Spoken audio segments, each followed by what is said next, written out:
Vamos hoje continuar. Ontem, lembrando para vocês, enquanto vocês estão entrando, que ontem eu voltei na mesa da igreja para falar de 2 pontos que eu não tinha falado e o Senhor mandou eu falar.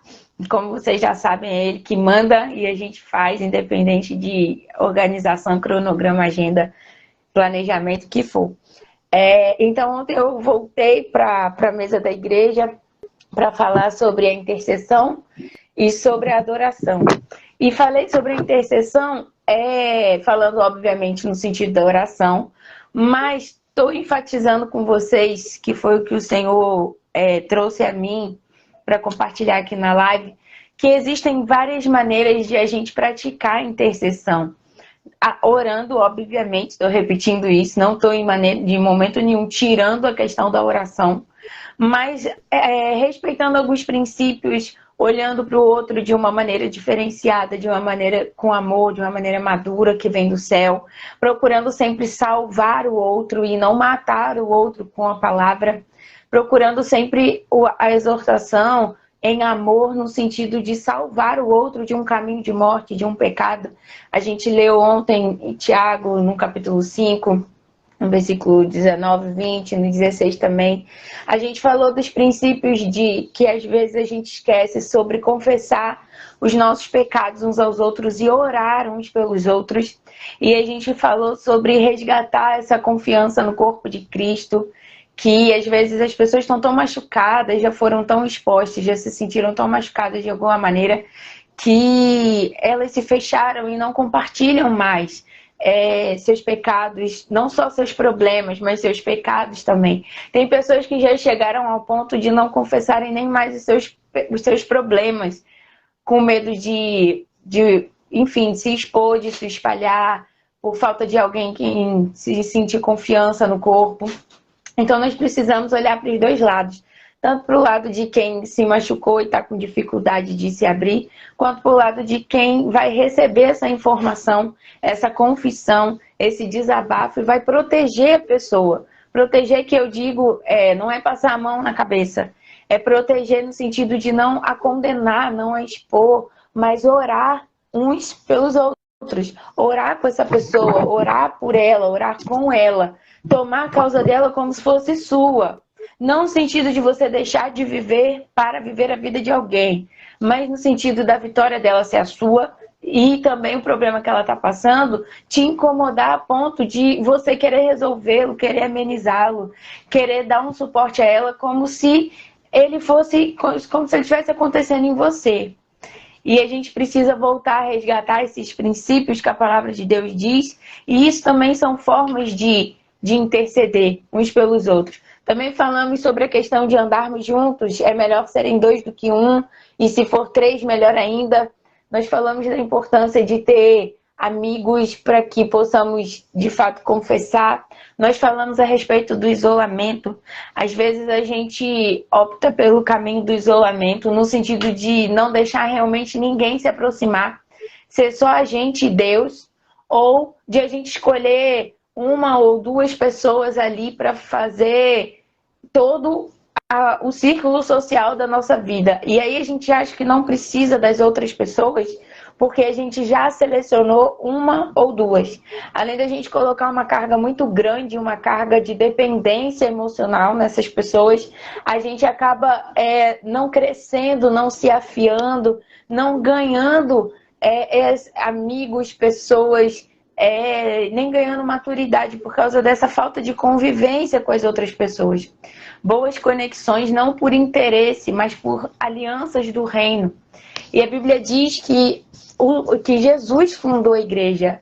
Essa foi uma ideia que veio do céu. Ele não fez isso à toa. Ele nem enviava os discípulos sozinho, ele enviava de 2 em 2. Quando ele estava aqui na terra, ele enviou de 2 em 2, ele ensinou assim. Então, é importante que a gente não ande só, e a gente precisa entender que isso também é uma maneira de interceder pelo outro. A gente fala muito sobre a empatia, né? Sobre a questão da gente se colocar no lugar do outro, mas você interceder é você se colocar pelo outro. Independente se o outro está entendendo ou não, está conseguindo ou não, tá fazendo o que precisa ser feito ou não. Você se coloca por ele. Como que a gente se coloca pelo outro? Buscando a salvação do outro. A gente falou também sobre a gente procurar se envolver quando a gente vê alguém caminhando num caminho de pecado, num caminho de morte, porque a gente está vivendo num mundo que assim, todo mundo tem muito para falar, muita opinião para dar, mas na verdade ninguém está salvando ninguém. É cada um por si. E aí na hora que a gente vê realmente alguém se estrepando por aí, de alguma maneira, a gente não chega, não toma pela mão, não dá um abraço, não interfere no processo. A gente diz, não tenho nada com isso, não tenho intimidade, é melhor não me meter, eu não quero gerar conflito com ninguém, é melhor ficar aqui no meu canto que eu já tenho problemas demais. E ontem a gente viu que era importante a gente não fazer isso, que a gente precisa sim. A Bíblia vai dizer, como a gente leu ontem, Tiago, que se a gente salvar um irmão de um pecado, a gente está salvando ele da morte. Se a gente conseguir recuperar ele, a gente está salvando ele da morte. E ali o perdão de muitos pecados.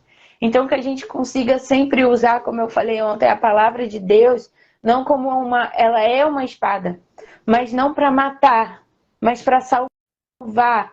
É uma espada que ela tem alvo certo, ela tem inimigo certo.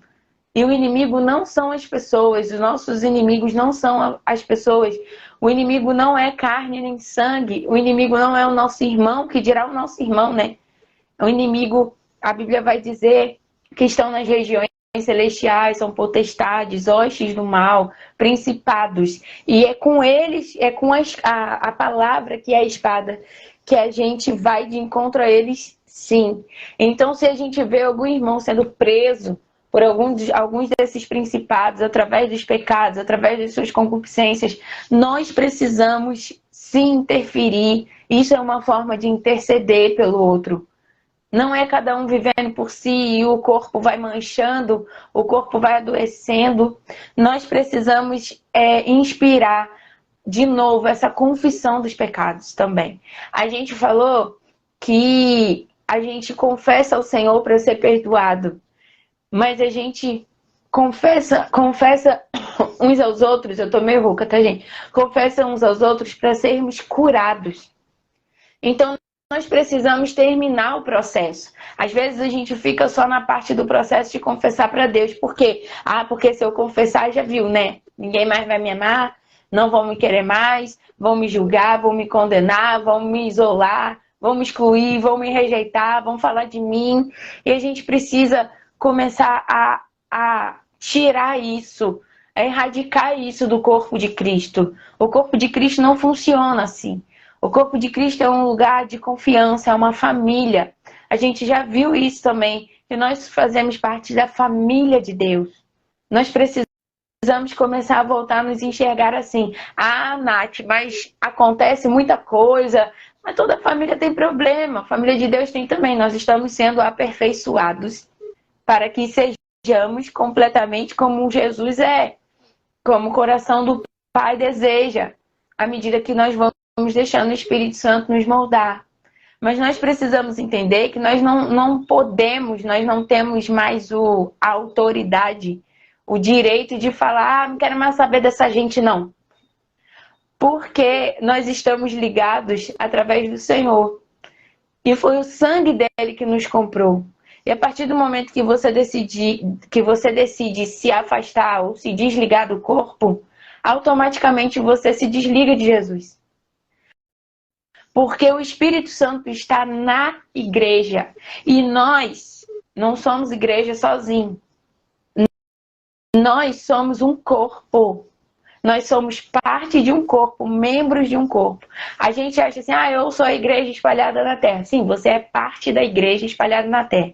E porque você é parte, você representa um todo. Mas você sozinho não é corpo.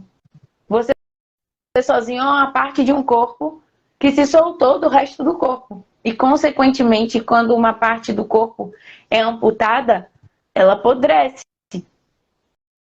Porque não tem mais vida fluindo para lá. Não tem mais sangue jorrando para lá. Então a gente precisa sempre escolher ficar na mesa sim da igreja e interceder uns pelos outros. Para a gente entrar hoje aqui, que é só para dar finalizada do que a gente estava falando ontem, e falar sobre um ponto da adoração, vamos fazer a nossa declaração a respeito da palavra de Deus? Vamos lá? Essa é a minha Bíblia. Eu sou o que ela diz que eu sou. Eu tenho o que ela diz que eu tenho. E eu posso fazer o que ela diz que eu posso fazer. Hoje eu serei transformada pela sempre viva e incorruptível palavra de Deus. No nome de Jesus. Amém. E obrigada, Jesus, pelo sinal que estabilizou para a gente conseguir fazer nosso estudo. Vamos lá hoje continuar então os textos que ontem a gente estava lendo e aí eu interrompi a sequência. Ontem a gente parou, o último que a gente leu foi Filipenses 2, do 1 ao 4. E hoje a gente vai ler Colossenses 3, do 12 ao 15. Diz assim, eu vou lendo para adiantar, tá bom? Diz assim: visto que Deus os escolheu para ser seu povo santo e amado, revistam-se de compaixão, bondade, humildade, mansidão e paciência. Sejam compreensivos uns com os outros e perdoem quem os ofender. Lembre-se de que o Senhor os perdoou, de modo que vocês também devem perdoar. Acima de tudo, revistam-se do amor, que une todos nós em perfeita harmonia. Vou ler o 15 também. Permitam que a paz de Cristo governe o coração de vocês, pois como membros do mesmo corpo, vocês são chamados a viver em paz e sejam sempre agradecidos. Olha que texto profundo. E a gente precisa voltar, como eu falei desde ontem, a gente precisa voltar a recuperar esses princípios. Não é só assim, estou indo na igreja, estou fazendo meu papel. Estou frequentando esse lugar, estou fazendo meu papel. Deus mandou ficar aqui, estou aqui. Estou indo lá, vou adorar o Senhor, mas também depois vou voltar para casa, não quero nem dar oi para ninguém. A gente já falou que isso não é de fato congregar. Lá no início do estudo a gente falou que isso não é a comunhão verdadeira. E aqui o Senhor vai ensinando a gente na palavra. Nath, mas não gosto de fazer isso. Tem uma pessoa que você não sabe, eu não aguento nem olhar para a cara dela. Quando eu chego na igreja me dá vontade de ir embora. Revistam-se de compaixão, bondade, humildade, mansidão e paciência. E vocês estão ligados pelo vínculo perfeito, ou em perfeita harmonia, que é pelo amor. Nós precisamos sempre decidir pelo amor. Como eu falei, isso não é você fingir que você gosta da pessoa, mas é você insistir em gostar. Porque às vezes a gente fala assim, eu não gosto, ele fica pra lá, eu fico pra cá, tudo bem, acabou. Mas isso também não é ainda o fruto do Espírito agindo em mim e em você. Isso ainda não é a gente se revestindo de amor. A gente decidir amar, como eu falei para vocês, o amor é uma decisão. A gente decidir amar precisa fazer parte da nossa mente, do nosso coração, todos os dias. Que difícil. É difícil. É difícil. Mas é o Evangelho. A gente se engana. É melhor a gente falar a verdade, doer, se esforçar para fazer, do que a gente não falar nada e a pessoa achar que está caminhando com Jesus só porque está indo para a igreja. E eu não estou falando isso para menosprezar a minha dor e a sua. Eu estou dizendo que andar com Jesus é abrir mão dos nossos direitos. Você tem direito de ficar chateado? Tem. Você tem direito de ficar triste? Tem. Você tem direito de não querer mais ficar olhando para a cara da pessoa? Tem. Mas revistam-se de compaixão, bondade, humildade, mansidão e paciência. Sejam compreensivos uns com os outros e perdoem quem os ofender. Que é que Jesus ensinou, se a gente não perdoar, nós não somos perdoados. Gente, eu tenho um temor desse ensino de Jesus, porque ele fala claramente, se vocês não perdoarem, o Pai de vocês que está no céu não vai perdoar vocês. Ah, mas eu já aceitei Jesus, estou salvo, tá salvo, mas não está perdoado. Como é que faz isso? Como é que vai lidar com isso no dia lá que for encarar o Senhor face a face? Vai aguentar? A gente precisa perdoar. Isso faz parte da oração, modelo que Jesus ensinou. Nos perdoa assim como nós temos perdoado. Você não precisa viver grudado com a pessoa que você perdoou, mas você também não pode ir para o outro extremo de perdoei, fica aí que eu fico aqui. Minha vida é essa e a sua é essa. Porque precisa haver uma comunhão. Mesmo que você não tenha afinidade e mesmo que essa pessoa não esteja no seu círculo de intimidade, você tem paz com ela. Você convive em amor com ela. Você consegue sim olhar para ela, dar um abraço, dar um sorriso, falar, tá disposto a ajudar, a receber a ajuda dela. Isso precisa acontecer no corpo de Cristo. Ainda que você não escolha ela para ser a pessoa que vai orar com você, desabafar você vai desabafar, que você vai confessar seus pecados, seus segredos, que vai frequentar a sua casa de dia e de noite. Mas ainda que essa pessoa não seja isso, a convivência precisa ir além da superficialidade. Precisa haver sinceridade no teu sorriso, na tua fala, no teu olhar, no teu abraço. Você precisa, sim, entender que ela também está na mesa. E Jesus também morreu por ela. Assim como morreu por mim e por você. Jesus morreu por todos, não só por quem a gente gosta. Ah, mas você não sabe. Não sabemos mesmo.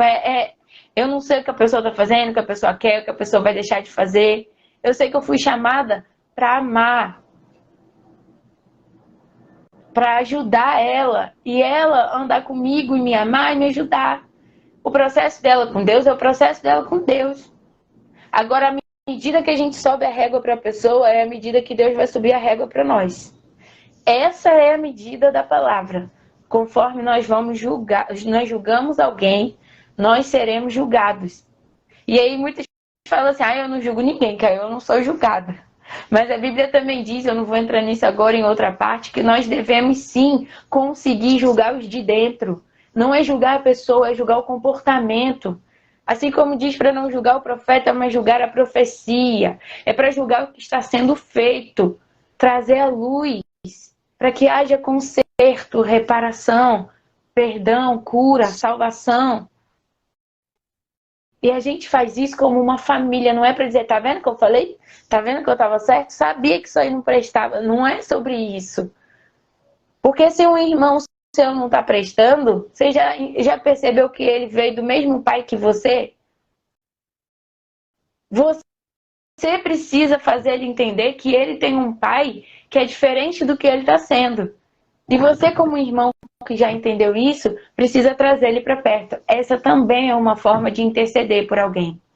Não vamos ficar condenando as pessoas, subindo a nossa régua. Eu já falei para vocês, a régua é a palavra? É. Mas essa palavra é para salvação. Se você julgar alguém com essa palavra para condenação, essa palavra te condena. Porque é uma palavra de dois gumes, ela corta para um lado e corta para o outro. Ela corta para vocês, mas ela corta aqui. Ela me corta também. Mas se eu uso a palavra para salvar alguém, então a palavra me salva. E é isso que a gente precisa ter em mente. A palavra não para apontar, para julgar, para condenar, para expor, para apedrejar, mas para salvar, libertar, curar, restaurar, transformar. A diferença de alguém estar usando a espada, a diferença do que vai ser feito com a espada é quem está usando ela. Uma pessoa pode usar a espada para defender alguém e impedir que uma matança aconteça. Ou a pessoa pode usar a espada para ser a pessoa que quer fazer a matança.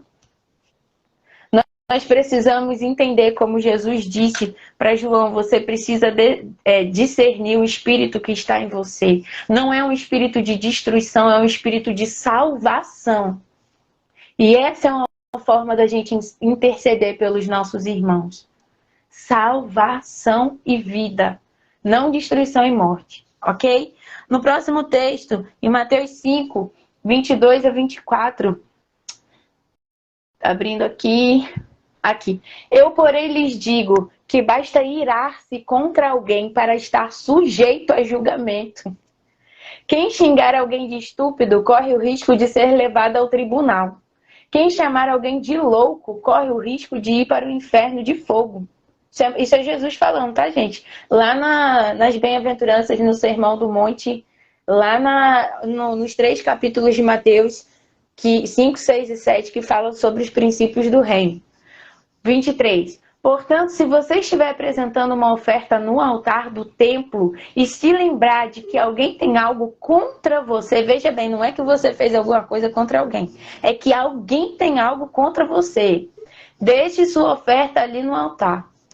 Vá, reconcilie-se com a pessoa e então volte e apresente a sua oferta. A gente fica pensando, não fiz nada contra ninguém. Agora, se Jesus está mandando você ir, caso alguém tenha algo contra você, que dirá se você tiver feito?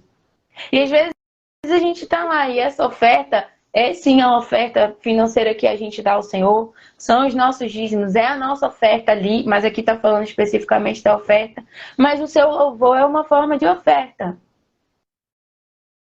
O seu ato de comunhão também é uma forma de oferta. Você falar da palavra de Deus também, porque você é a oferta.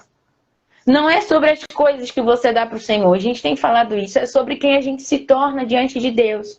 Então, Deus não está querendo que você fique com a mão levantada, louvando, adorando, ou indo lá na frente dar a sua oferta, porque você é um ofertante fiel. Se o alvo do amor de Deus, que são as pessoas, estão feridas de alguma maneira por tua causa. A gente precisa voltar também a discernir isso. Não é ficar presa à opinião de alguém, tipo, ai, tô dodói porque você não me deu bom dia. Não é isso, mas é chegar lá e falar assim, olha, irmão, eu percebi que você tá estranho comigo, eu te fiz alguma coisa, eu quero te pedir perdão, eu amo você. Ou então, se você mesmo, se o Espírito Santo trazer à sua mente algo que você fez, ainda que para você pareça bobo, mas se o Espírito Santo tá te lembrando, vai lá e peça perdão. Tem alguns meses que o Espírito Santo estava falando, olha o tempo que eu demorei para obedecer. O Espírito Santo estava falando no meu coração assim, pede perdão a tal pessoa. Que já aconteceu essa situação há muito tempo, muito tempo. Foi acho que em 2017, 18, e eu estava falando com a pessoa normal e a pessoa comigo agora também. Então já tinha passado. Mas o Espírito Santo chegou e falou assim, pede perdão a tal pessoa. Eu achei que era coisa da minha cabeça. A gente sempre acha que essas coisas é coisa da cabeça da gente, né? Aí eu falei, tá bom, senhor. E fui deixando. Acho que eu levei uns 2 meses para realmente tomar a atitude de pedir perdão a ela. Porque eu falei assim, já passou. A gente já tá bem. A gente já tá se falando. A gente nem chegou assim a de fato ficar tendo briga, discussão, nem nada disso. A gente só se afastou por causa de uma questão que teve. E aí eu falei, meu Deus, mas já tá tudo bem. E o Espírito Santo, peça perdão a ela. Peça perdão a ela. E eu falei, mas quem fez o negócio foi ela. É sempre o outro, né? Quem fez o negócio foi ela. Quem me feriu foi ela. Quem me machucou foi ela. E o Espírito Santo falando, não interessa, peça perdão a ela. Aí eu fui lá, recente, pedi perdão a ela. E aí ela veio e falou, poxa, eu não tava esperando, eu quero te pedir perdão também e tal, não sei o quê. A gente continuou bem como já tava, mas a nossa história ficou limpa. E aí eu pergunto pra você acha que o Espírito Santo tava falando isso pra mim à toa? Você acha que isso não estava impedindo algo no mundo espiritual para minha vida? Você acha que porque eu achei que estava resolvido, Jesus se esqueceu do que aconteceu lá atrás? Você acha que Jesus estava esperando alguém decidir, não, foi ela que errou, então ela que veio pedir perdão? Não, Jesus estava esperando de mim, dela, atitude madura, eu também é cristã. A gente precisa lembrar dos princípios. E quando a gente perdoa alguém, e quando a gente pede perdão também a alguém, independente de ter sido a pessoa, a gente está intercedendo por essa pessoa. Porque a gente está se colocando em um lugar específico no mundo espiritual pela vida dessa pessoa. Às vezes a pessoa ainda não teve a consciência do que fez contra você, contra o corpo, contra alguém. Mas você foi lá e pediu perdão para essa pessoa. O ato de você fazer isso, de você cumprir o princípio, pode salvar a vida dessa pessoa espiritualmente. E às vezes até fisicamente também, emocionalmente, como a gente já falou. Ah, mas não fui eu, não entendo, mas é princípio, se tá aqui é porque alguma coisa tá acontecendo. E se tá aqui isso, aqui Jesus está dizendo que antes de você colocar a tua oferta, seja a oferta. Então, antes da gente prestar qualquer tipo de adoração de louvor ao Senhor, a gente precisa ver se nós estamos sendo o louvor, a adoração, a oferta agradável a Deus. Porque não é sobre o que você faz, é sobre quem você é. E para finalizar, que eu não vou falar da adoração hoje por causa da hora, que deu esse atrasozinho aí, Efésios 2, 18 a 22. Deixa eu botar aqui, Efésios 2, 18 a 22. Agora, por causa do que Cristo fez, todos temos acesso ao Pai pelo mesmo Espírito. Alguns? Não, todos. Portanto, vocês já não são estranhos e forasteiros, mas concidadãos do povo santo e membros da família de Deus. Juntos somos sua casa. Juntos, não sozinhos, tá? Juntos, eu e você juntos. Somos sua casa, edificados sobre o alicerce dos apóstolos e dos profetas. Os ensinos, a palavra. E a pedra angular é o próprio Cristo Jesus. Nele somos firmemente unidos, constituindo um templo santo para o Senhor. Olha só, somos firmemente unidos e aí nós constituímos um templo santo ao Senhor. Por meio dele, vocês também estão sendo edificados como parte dessa habitação, onde Deus vive por seu Espírito. Eu trouxe esse texto aqui para finalizar essa parte, para que a gente pudesse entender que nós somos corpo. Eu sozinha não sou a igreja. Eu sou parte da igreja, onde quer que eu esteja, eu represento uma família. Eu represento um corpo. Eu represento, sim, aquele sobrenome do Senhor. Mas eu sozinha não sou família. É como você pensar na sua própria família mesmo. Você sozinha é sua família? Você sozinho é sua família? Não, você tem o tio, tem o avô, tem a mãe, tem a tia, tem a prima, tem o irmão. Mas onde quer que você esteja, você fale seu sobrenome, você está sendo representante dessa família. E às vezes a gente acha assim, eu sou a igreja de Cristo na Terra. Deus mora dentro de mim através do Espírito Santo. Então eu não preciso ir na igreja, eu adoro a Deus onde eu estiver. Sim, você adora a Deus onde você estiver, mas você não está sendo corpo. Eu e você adoramos a Deus onde a gente estiver. Eu assisto online, eu não vou para a igreja, eu não congrego, eu não tenho comunhão. Eu adoro onde eu estiver, mas eu não estou sendo corpo. Eu não estou sendo igreja, porque Efésios está dizendo que por causa do que Cristo fez, não foi por causa de mim, do que eu e do que você fizemos. Nós temos acesso ao Pai pelo mesmo Espírito. É um Espírito só. Não é que o meu Espírito... Sabe quando os outros falam, meu santo não bateu com o santo de fulano? Tem que bater, porque é um santo só, é o Espírito Santo. Aí no 19 vai dizer, vocês já não são estranhos e forasteiros, mas concidadãos do povo. Povo não é uma pessoa só. Povo são muitas pessoas. Povo santo. Não é qualquer tipo de povo. É um povo que é santo. E membros da família de Deus. Membros de uma família. Povo, família, concidadãos. Ok? E juntos somos sua casa. Você é a casa de Deus? É. Mas lá no versículo 22 está dizendo que nós... individualmente, estamos aqui sendo edificados como parte dessa habitação. A casa completa de Deus é o corpo. Não é você sozinho. Edificados sobre o alicerce dos apóstolos e dos profetas. E a pedra angular construídos sobre a rocha onde Jesus edificou, que é o próprio Cristo. Neles somos firmemente unidos. Unidos. Porque aí estamos construindo um templo santo para o Senhor. Seu corpo é templo do Espírito? É. Mas você é parte do templo do Senhor, que é o corpo de Jesus. Seu corpo é templo do Espírito. E o corpo de Jesus também é templo do Espírito. Você faz parte desse corpo maior, que é o corpo de Cristo. Então, que a gente possa entender aqui que nós precisamos sim permanecer na mesa da igreja. Nós precisamos sim entender que a mesa da igreja depende do meu tratamento individual e do seu, da minha maturidade e da sua, mas não é para eu viver eu e Deus.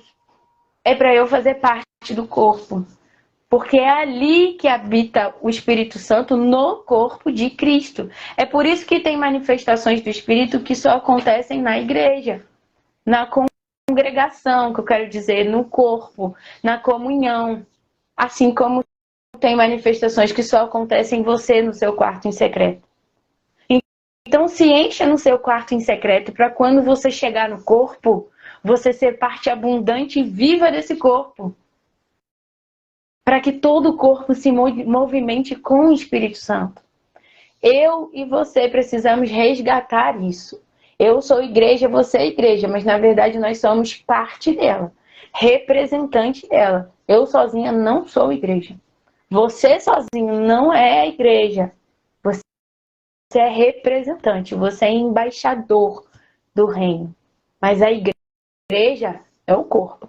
A igreja é unida firmemente. A igreja tem o elo perfeito que é o amor. A igreja tem um só Espírito. A igreja tem uma só visão, um só cabeça, um só Senhor.